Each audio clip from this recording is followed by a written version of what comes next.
Hey guys, what's going on? It's Big Body Ben Lifting coming at you. With today's video, I wanted to give you a little bit of tips on squatting.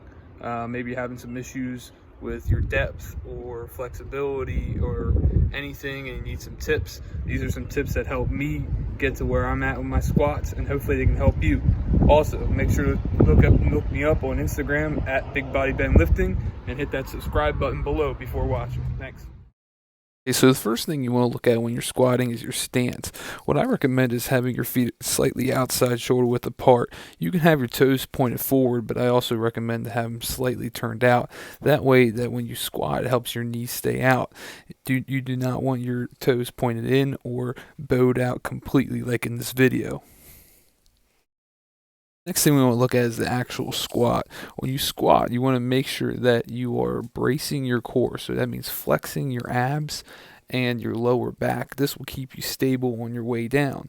Also, are you pushing your hips back when you go to squat? A lot of people will push their knees forward, and that puts a lot of pressure on the knees. You want to sit back, okay? Keep that core tight and big chest when you squat. Get your thighs parallel to the ground. You want to get to that 90-degree angle at least to get full activation of the quads, hamstrings, and glutes.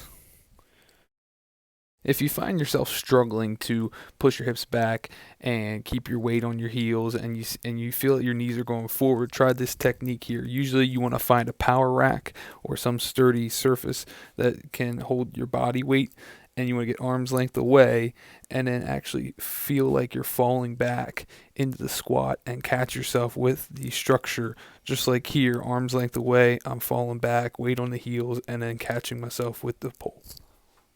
The next thing you want to look at is your knees when you're pressing back up from the bottom part of the squat. Are your knees caving in? If they are, it could be due to a muscle imbalance in the inner part of the quad or a flexibility issue. If you're seeing yourself have this issue, try these overhead banded squats. Or if you don't have a band, then you can use a broomstick as well. It also helps to have a smaller band around right above your knee, so when you're going down and coming back up, you're emphasizing it's forcing you to push your knees out. This will also help when you're actually squatting to, on the way back up, to keep your knees from caving in because you're thinking about pushing them out.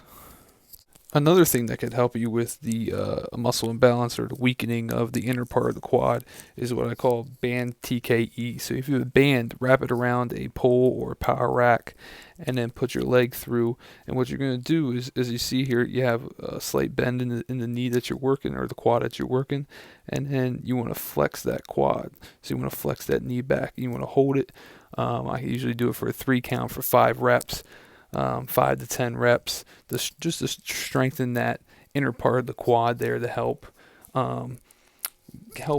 keep from your knees caving in when you press yourself back up during the squats. So to finish up this video, here are 2 clips from my most recent max outs on the squat: 385 pounds and 405 on the bar.